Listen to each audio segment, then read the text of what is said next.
Hi, I'm John Havard, a GP from this expanding market town of Saxmundham. The history goes back 1,000 years, where there is an entry in the Domesday Book when the town was called Saxmundham. We're here to see the Barbers of Saxmundham. Now, the early physicians of the Middle Ages were university trained and liked to keep their hands clean, apart from a few leeches maybe. They disdained surgery, and so it was the barbers who did the gory surgery of operations like amputations and extracting teeth.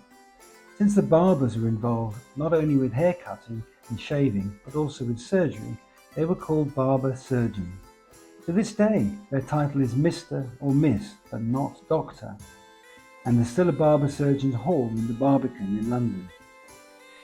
If you ever wondered what the red and white barber's pole represented, well, it's alternate blood-stained and clean dressings.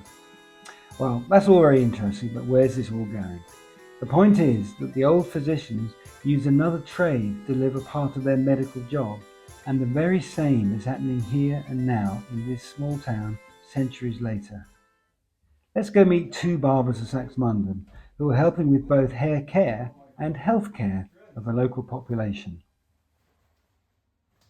Take a seat. And the usual, thank you very much. So, Nick, as you know, you're our weight loss star of Saxmundham. So, tell us, how was it for you? How did you get into it, really, in the first place? Well, as you know, you phoned me. I was actually in Minehead. That's right. Had a few drinks that day, quite a few takeaways, a few donuts. You phoned me at 9 p.m. on a Friday night. I remember it well. Yeah. And said, how do you fancy a life change? So that's what we did. I think you said not now, didn't you? I did say not now. I'll come see you Later. next week when I'm feeling slightly better. So how were you at that stage? What sort of weight were you? 21 stone 9. Right, okay. And just give us an idea, roughly, what are you now? I'm now about 16, actually, 15, 11. Right, so say it was 15, 11, okay, yeah. So 15, 11. So I suppose at your peak you managed to lose, what was it, 7 stone? Just on 7 stone. Yeah. Yeah. So before we talk about how you did it, why did you do it? You've been a big boy all your life. Why did you decide to change? I dealt pre-diabetes. I think that's what kicked that along. But loads of people have got pre-diabetes who just think it's, well, it's one of those things, isn't it, really? Yeah, but I was out of breath. Okay, out of breath. So how did you notice that? Picking up my comb in here. If I dropped it. Yeah. Doing things with the kids, that sort of stuff. Oh, you did a bit of football, helping football training. Yeah, still do that. So you noticed it then, just simple Yeah. exercise, right? It's just interesting why people actually decide, what makes them decide that now is the time I've really got to do something. So you came to one of our evening events, didn't you? Yeah. And what was it why did that make a difference? What was it about that? The way Chris put it across, I think, is what it is. The low carb element. Yeah. Explaining Yeah, and the fasting was the easy bit. Right, everyone's different. Some people find the idea of not eating till lunchtime really challenging. What about eating takeaways? You used to have loads of takeaways, didn't you? Have you changed what you do? Are you Chinese Change and what I Indian? have. Yeah, I just don't have the carb options. Right, so if you go for a curry, what do you have? I have the cauliflower, ordinary curry, to be fair. Yeah. Still have kebabs. I just have the chicken. I just have the meat. Right, to be okay. honest. So you have the meat. Yeah. So when it comes, you don't have I the, do have the the bit of bread. right, and you don't have the Salad. rice or I've the never naan been a bread. lover Or, of rice. you aren't? Oh, I've that's- never ate naan bread. No. Oh, No. that's Cakes was more my. I was more of a cake eater than I a remember you were a Jaffa cake man. Jaffa packer. Do you miss those? Oh, Christ, yeah. You do. Oh, I miss them, yeah. Yeah, I lapse. Yeah. Sometimes. Okay. Well, you're only human, then. Oh, I lapse, but yeah, that's more evenings. And what we often find is that people do lapse, but the thing is, if they know what's good for them and what's bad for them, they make mistakes, but as long as they come back on after a while, then that's fine. You don't want to make a mistake Still and think, refer to oh, the book. it doesn't work for me, What I'm not Chris doing that. couple you gave us. Oh right, yes, the Yeah. card book, yeah. Yes, that's got lots of tips in it for what to eat and not to eat. Now it is, I mean, feeling better is the thing, but it's a really hard thing to sell to people. I mean, they don't seem too worried about developing, you know, pre-diabetes or even type 2 diabetes. But if you can say to them, well, you'll feel better, you'll sleep better, you'll just have more energy and your breathing is great, those are things that people think, oh yeah, that would be nice. But you must get some good insights into how people tick when you're doing what you're doing. Oh yes. Yeah, especially after a few years. Yeah, yeah. You don't notice it till you've done it for a little while. Yeah. Well, people develop a trust, don't they? So I remember, Nick, you put a Facebook post up, was it the end of last year? What was all that about? Why did you do that?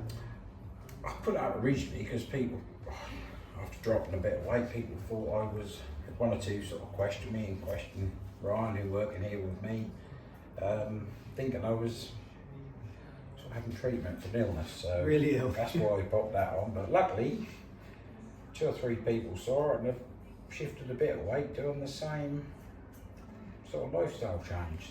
So what sort of weights That's have quite your handy. Facebook readers? I've got one lad who's now dropped, I believe, a 6 stone already this year. And another lad I spoke to Friday night has dropped 2.5, 3 My stone, goodness. now playing football again. Ah, fantastic. So he's Yeah. really getting the benefit. Yeah. But I suppose that really is the point. It's not what we're doing in the surgery in our ivory tower, it's what you're doing, meeting real people and influencing people on the street. That's the real difference, isn't it? You're getting a whole new client base that we can't get. Well, yeah, I suppose so, yeah. So do you think the NHS should be paying you?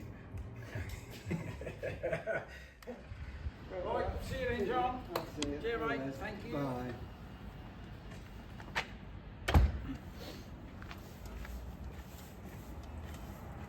So here we are in the second Barbers of Saxmundham with Tris.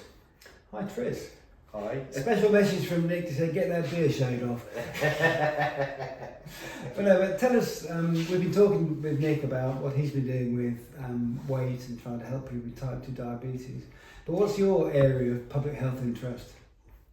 I'm a bit of mental health.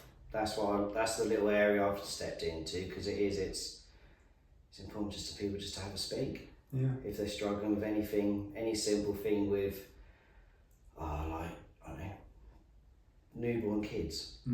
How do you cope with having, newborn children? To obviously everyone with the crisis of everything shooting up, prices, everything, money worries and things like that. I suppose you get that time with people. What's it take? 50 minutes to do a haircut? I have them in for about half an hour. Half an hour. So it's quite a bit of time, and you're Yeah.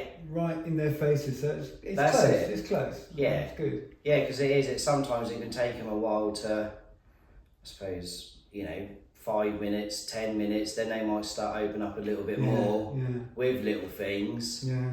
than rather a quick in-out haircut, job Yeah. done. So it's really special what you're doing in Saxmundham. But have you heard of other barbers elsewhere who are doing similar things? Well, I'm a volunteer for charity and we're called Barbers Collective. So Right. we're a group of barbers, all volunteers through this charity. Right. And the gent who started up was called Tom Chapman down in Torquay in Devon. That's right, He started it. The charity actually got registered back in 2017. But he started doing the mental health side of it from 2015 because he lost a friend through suicide. Right.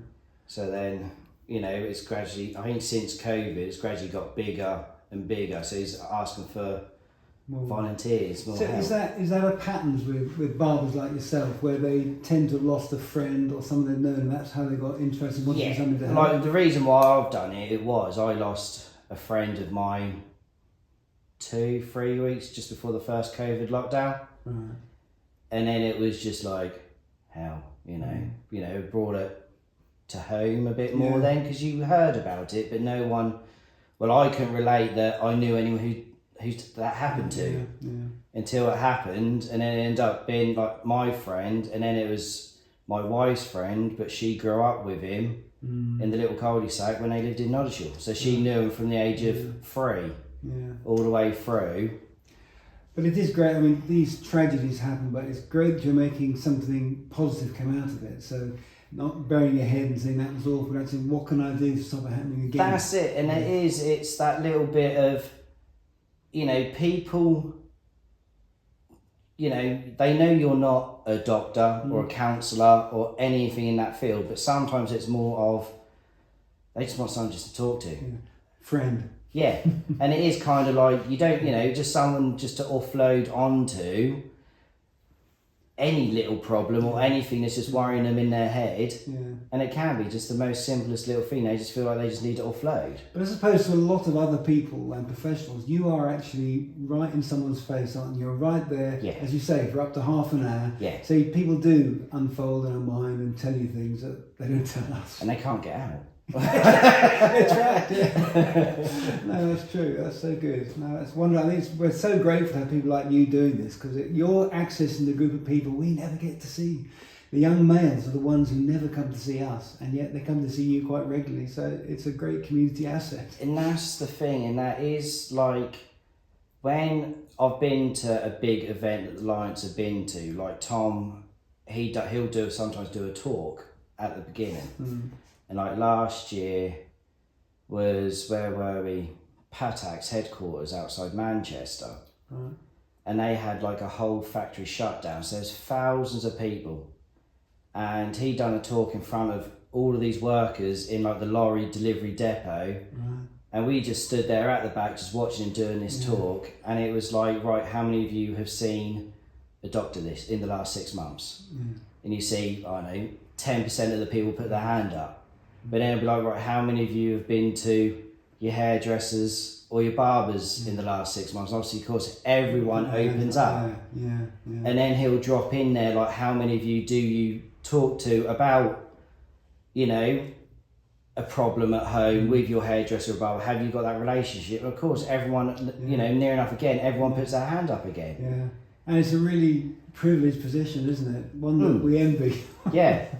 And that is, it's just trying to make them think, you know, oh, actually, I don't need to be embarrassed. Perhaps I do need just to go and speak to someone. So I say, it takes bigger balls to actually go and speak to someone. And to do nothing. No. They're not just sitting there worrying about it. And it is, again, just the most simplest little thing. Because you're just playing on your head. Yeah, no, so right. No, that's really useful. That's just what we need.